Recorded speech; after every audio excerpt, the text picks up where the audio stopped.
It's a beautiful day on this hollow earth. A beautiful day for a hybrid. Do they shift shape? Boy, I feel great. Won't you be my cousin? Eeeeoo! Good morning, everybody, all around this hologram earth. We are here. It's Grammy week, and we are having shrimp for breakfast, y'all, because breakfast is the most important meal of the day. You got to get your greens in. You got to get that strong cup of black coffee to get those juices flowing. You know what I'm saying? And you know your boy is hyped. Me and Athena are so damn excited about going to the Grammys and representing this wonderful album art and seeing if we can take home the Best Packaging Award, for which we've been nominated. This is one of the illest album covers I ever did. Gravity Falls. Shout out to homie Alex Hirsch. Shout out I Am 8-Bit. We are going to the Grammys with them. Tomorrow we're going to do a nice juicy breakdown of this, a good one, a one that's worthy, a Grammy-worthy breakdown of this. So stay tuned. Of course, head on over to ghostshrimpglobal.com and pick up a copy of The Lost Forest coloring book. Pre-order. Only $17, and is going to be the lot because this is coming out from the biggest publisher in the world, and if we sell well, we get to do more, and this is great business for me, great creativity for me, pure personal mythology, full creative control, royalties, everything. Dream project. Let's keep them rolling, y'all. Let's keep it rolling, y'all. Rolling, y'all. Ooh, ooh, ho! Cranking up the energy this week. We also have another very special surprise for you today. Just in time for the Grammys. Let's get a sip of coffee going. Let's really get this coffee going. Woo! Oh, goddamn, that's tasty. Check out this. Ready? Oh, shit, y'all! The boy who cried Wolfman is in the building. Shout out, I am Unbox. Or, I am Unbox, I am 8-Bit. Unbox Industries, Dan Willett. Look at this. Got the little super-powered whiskey bottle. Got his little stogie in there. Got his little blunt going. This figure is posable. Look at that. Bam. Legs, arms. Look at that. Bam. Oh my God. Whoever got this, you are very lucky. Whoever didn't, don't worry. There's like 4 more figures coming. I also pitched them on doing a glow-in-the-dark full moon edition of this, so stay tuned. We might get another colorway release, if you know what I mean, and I know you do. Hello. And of course, we are debuting the 3rd and final Grammy outfit. This is the beach edition, the Hawaiian shirt, and you know we gotta have those, oh shit, swim trunks to match, baby. Look at that shit. Ooh, ooh, dipping it, dunking it. And speaking of dunking it, you know we got the, oh fuck, Jordan 1s in the building for the Grammys. We had to do it. So that is going to go with the red outfit. And the Giannis Nikes are going to go with the blue and green outfit. Still making final decisions about what we're going to wear to the Grammys between those 2 full suits. This is like the casual, you know, the flex outfit, you know, just to have on deck if it's hot out, if I'm just hanging around, you know. Maybe on Monday after the Grammys. We shall see. But so hyped. We're going to take y'all with us, so make sure you subscribe and share and like the YouTube and these videos so we can bring more people with us to the Grammys. You know it's going to be hype. And we are going to have so much fucking fun there. I mean, I can't even believe it. It doesn't even feel real yet. It's starting to feel a little more real. All right. So, and comment, right? Write your questions in the comments on the YouTube. These are AMAs. We're going through and answering people's questions. I'm working through. You know, we're taking a little deep dives on these, so we're working our way through nice and slow. But hey, we're not in a rush. We got all the time in the world.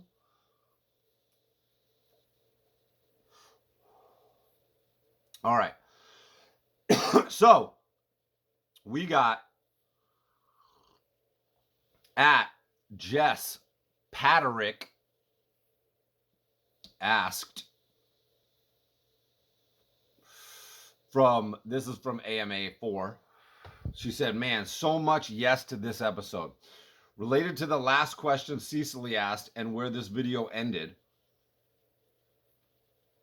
you can't always anticipate setbacks, and it's not helpful to over-focus on possible negative things that can happen. But how can you set up your protocols in a way that when disaster hits or life stuff happens to you, you can keep moving forward? How do you build that shield of protection when things aren't working?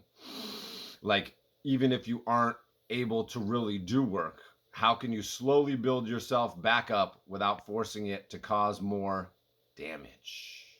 Woo, great question. Insightful questions. Y'all are thinking. I like that. The questions are the key to figuring out life. And all the answers just lead to more questions, y'all. That's the beauty of it. Mailbag. Hee-hoo.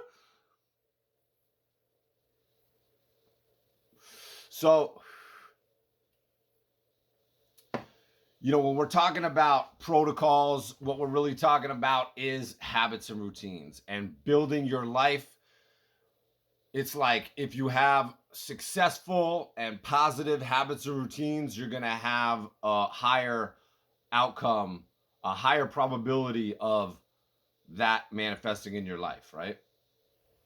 Success, positivity, evolution, growth, right? Climbing that ladder, dreaming that dream life, getting into that first level of the dream life so you can start to dream about the second level of the dream life, streamlining your life built around the things you love the most, the times you're in the flow state the most, protecting that, whatever that is. That's different for everybody, right? For me, that's, going to bed at 10, waking up at 6, protecting my morning, having it be my creative zone, my creative time, uninterrupted, undistracted, doing some more admin stuff later in the afternoon, right? Catching that little reset nap after lunch, that little 20-minute bloop, that little fucking absorb and refresh, having little meditations throughout the day. If I'm feeling my attention waning, hitting that little 10-minute meditation to just reset my brain, refocus on the task at hand, getting a little exercise, taking a run, walking in the woods, riding my bike. These are all things that I've utilized. It's important that you strategically and consciously build your habits and routines, right? Again, that idea of what are the habits that you've been meaning to get rid of, and what are the habits that you've been meaning to work in. The longer you ignore those, the longer you get off track. Everybody knows when they're off track. It doesn't feel right.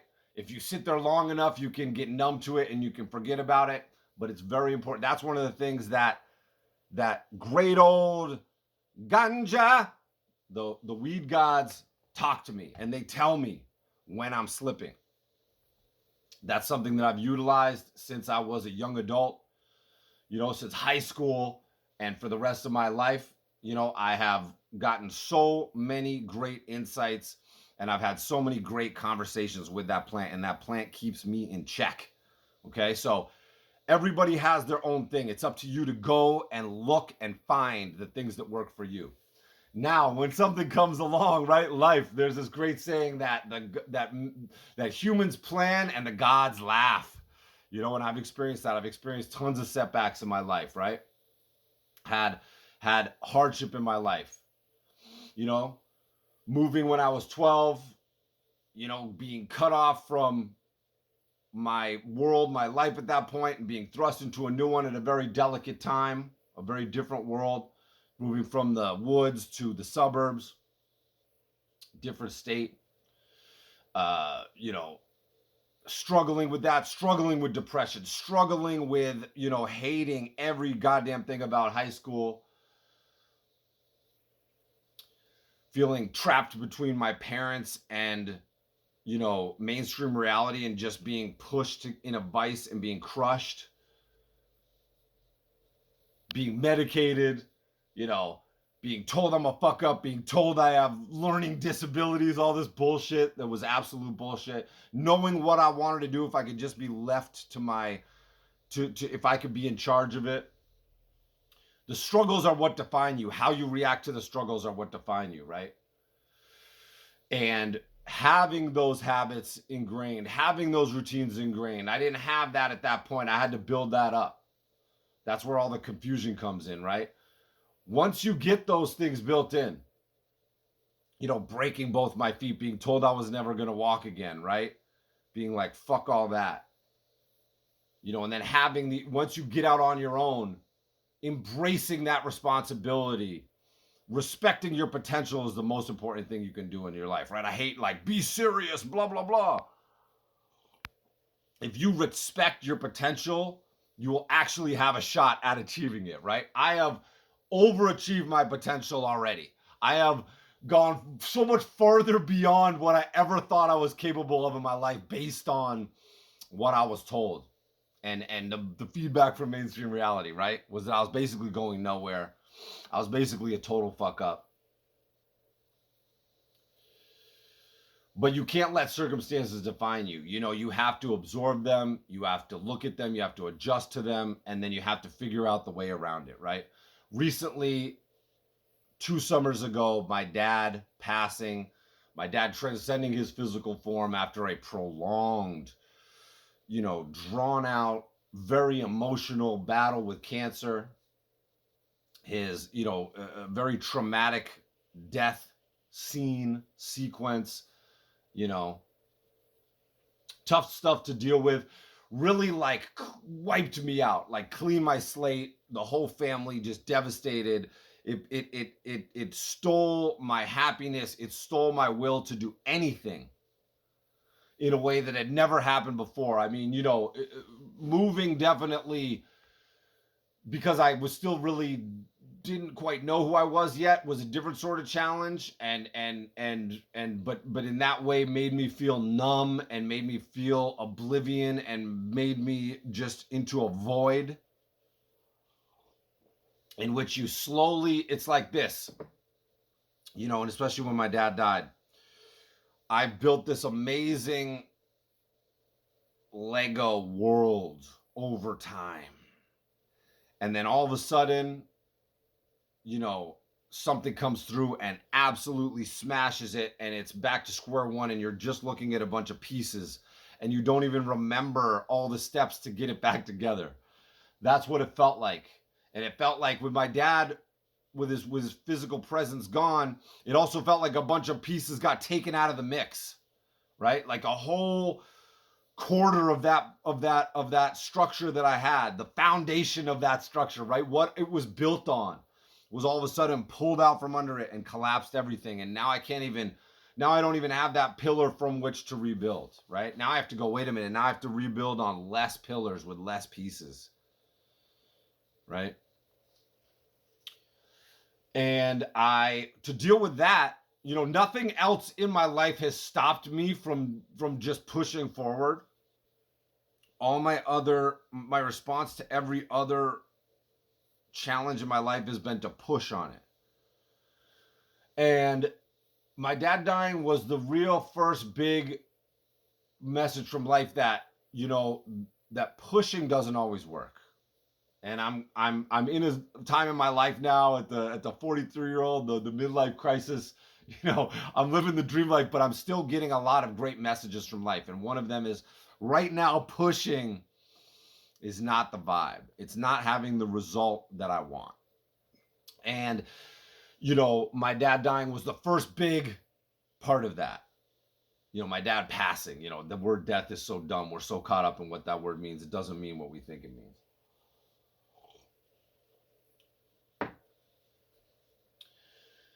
And, I had to just stop everything and sit and live with that moment and meditate on it. Luckily, I am my own boss. I've created my own world. I basically took 6 months away from working on jobs. At that time I was, getting really involved in the crypto space. I love that. I love the evolution of the digital art marketplace. It's the future of art. It's one of the most exciting things that's ever come along in my entire career. And I'm super psyched to engage with it and explore it. And I started, doing some the secret smokeout series that I did, and then released that Rare Drawings archival set. But I was doing those kind of secret smokeouts type drawings, kind of exploring these smoke sessions between characters of projects that I've worked on. SpongeBob, Adventure Time, Midnight Gospel, some of the crypto stuff, and collaborating with some crypto projects at the time, right? Stuff that was just didn't really have to think about. Just just hey, what would be fun to do right now, right? That's what I'm always asking myself, is what it would be fun to do right now. And when nothing is fun, I had to just sit. I walked in the woods a lot. I listened to the Tao Te Ching, which is a very grounding book for me, a very old grounding book for me. Listened to that a lot in the headphones. Walked around that winter a lot in that fall and that winter in the woods a lot. And took a pair of clippers and just clipped dead branches off of trees for days, for just going out there and just hiking around in the woods and just turning my brain off and just listening to information about the paradox of life, about letting go, about flowing rather than forcing. And I started this new chapter. So it's a very hard thing to do. Number one, to figure out what you want to do. Number two, to, build up the habits and routines it takes to, get there and get a career doing what you want to do.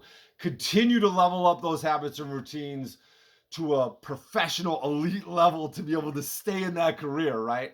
How hard is it to become a professional artist? Now, how hard is it to become a professional artist that is guiding their career and always doing what they want to do, right? It's the world championship level. It's the holy grail. It's the absolute dream of all dreams. What does it take to do that?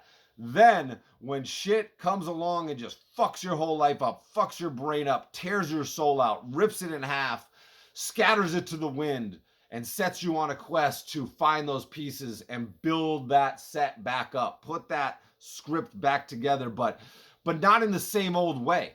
To reinvent yourself, right? As we always talk about, shedding that skin, right? Fuck the status quo. The status quo is just holding on to what's already gone, right?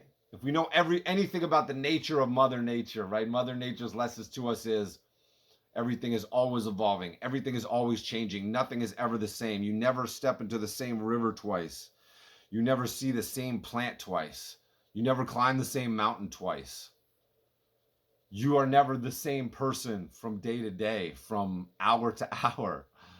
Everything is always changing. The status quo is an illusion that people cling to create a false sense of security. There is no security. The real sense of peace is understanding the nature of the universe and understanding you are an important part to yourself and your space and to what you can affect, but you are one Lego piece in an infinite set. And, you know, you are meaningful in the way that you're part of it, and you're meaningless in a way that everything is the same, everything is equal, everything is balanced. And just because you don't understand it doesn't mean it's not true, or, you know, not not the way things are, right? Truth is, again, a tricky word. People get so caught up in the language of things, they forget to think, they forget to listen. I'm guilty of it. Everybody's guilty of it. But, you know, these things are challenges. These challenges, the greater they are, the greater the message, the greater the gift that comes from it. I understand why my dad passed away, you know, in my life, right? I've made sense of it to myself, right? Everybody has to make sense of it in my own family. And we're in the process of doing that individually and as a whole. And to me, I understand that it sharpens the focus of why I'm here, what I'm doing, the importance of it. You know, what is the highest quality of life I can have, right? I'm already in the dream life, right? That was my goal already. But it sharpens the focus of me being a dad, me being a father, what that means, you know, what the meaning of family is, you know, what the meaning, what the purpose of my life really is, what I really want my career to be. You know, what heights do I want to climb to? What challenges do I want to take on in front of me? Right? It's like when you take a mushroom trip or a psychedelic experience, and all of a sudden it's this profound check in with the direct connection to the gods. And you are really having a one on one sit down with them. And that's what I've been having in my life. So it's been a blessing, you know, and my dad was part of that, right? As he was dying and as he was his body was, as he was passing on bit by bit, it didn't happen all at once, right? He was taken piece by piece. You know, his tongue was removed and he couldn't talk for a long time before he died. And that changed everything, right? He was taken bit by bit, function by function, could do less and less, communicate less and less in different ways. You know, and I'm still very much, you're never going to stop processing that, right? There's never, you know, you never stop processing all the things that are going on in your life, right? They all affect you. You are everything that's come before you.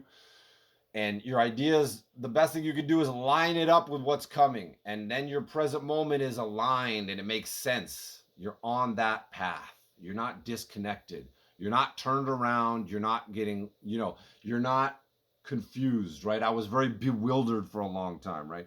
There's a difference between going out and exploring and getting lost and just being bewildered and not knowing like your purpose. Right? I've never lost my purpose, but I did have to pause it and I did have to let it come back to me. I had to learn not to force it. Like it's a waste of energy. Use this time to recharge, use this time to let go of where you were and be at peace with that. And now really look, now that you've gotten rid of all of, you know, you learn things and then you forget them and you let them go. And then you have space for what's coming next. And that has really aligned me in a more powerful way. I have a deeper understanding of life now, right? So, you know, that is to say that the challenges are there for a reason. The gods of, you know, your purpose are giving you those challenges for you to embrace, for you to learn from, for you to struggle against, for you to build your character on, for you to get stronger. You know, it's a test. You know, do you let it break you and do you stop and embrace that status quo and say this is good enough? Or do you double down and say I'm here to live, I'm here to explore, I'm here to live my life to the fullest. I'm not here to sit in a haunted house of what could have been and what should have been and what would have been if, right? A lot of people think about things, and they go like, but what if it doesn't work? What if it goes wrong? And my dad was a little bit like that. And I learned a lesson from him in that way of, I'm never going to think like that.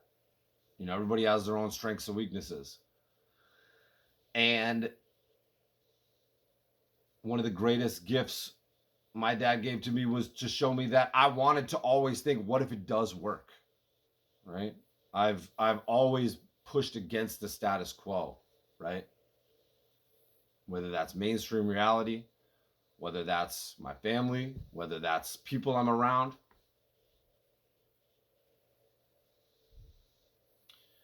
But now I need to flow with everything, right? I'm learning this new lesson of, you know, I don't need to be against it. I can just flow right around it, right?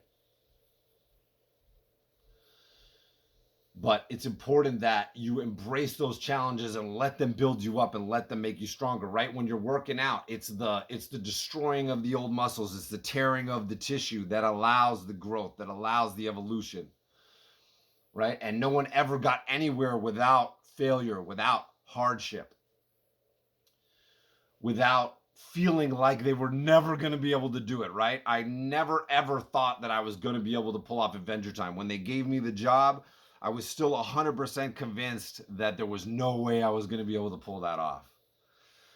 But I was also like, there's no way I'm going to be the guy that can't pull it off, right? That was the paradox. And I rose to the occasion and I threw myself into it. And I not only worked at the edge of my abilities, but I pushed myself further. I used it as a springboard to a new place of growth that I couldn't even envision at the time. But I was able to reach it because of all those other things that I had overcome, right? Being told I wasn't going to walk again. Fuck that. Running around, climbing mountains, doing what I want. Right? Being told by myself that I wasn't going to be able to do Adventure Time. Having everybody question me. Having the pressure be on me at the highest level. The spotlight. And really finding out what you're made of. And stepping up to the occasion and saying, well, if I fail, I'm going to fail spectacularly. I'm going to go out, right? In a blaze of glory. I'm not going to turn around and put my tail between my legs and walk away. I'm going to be destroyed in the pursuit of my goal, right? I would rather fail at pursuing my goals than succeed at to succeed at other people's versions of success, right? It's something that a lot of people never will understand. They're so scared to fail in other people's eyes that they never even think about what their own version of success is, let alone pursue it. Don't make that mistake, right? Forget about what everyone else thinks, because you're never going to be you if you are just a composite of what other people think. You know, especially if the people aren't doing what you want to do, right? If you look at their lives and you're like, you know, I don't really want that. So why would I care what they think? Right? I had that epiphany after I broke my feet. I was looking around and I was like, why am I listening to all these teachers? You know, why am I listening to, you know, family members and all these people telling me what they think when I haven't really thought about what I think, right? I've just been pushing against it. Don't define yourself against what you aren't. You have to take the time to figure out what you are. And then you can always come back to that. You'll never lose it, right?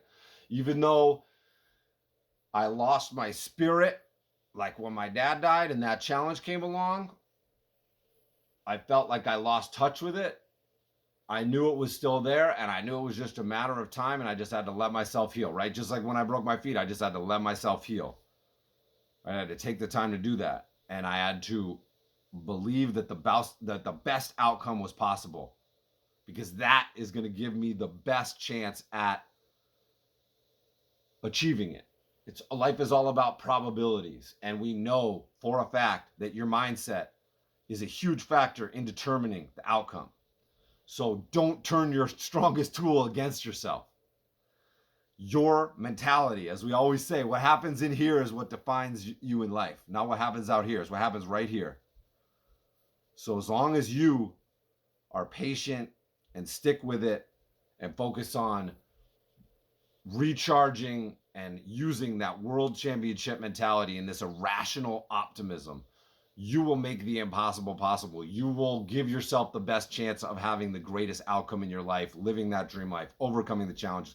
Challenges are to be expected, not to be feared, not to be avoided, right? They're to be embraced, and they're to be used to climb to a higher level, right? So there we go. Grammy week breakfast with shrimp. Let's fucking go, yo. We go to the motherfucking Grammys. Ew! See you tomorrow.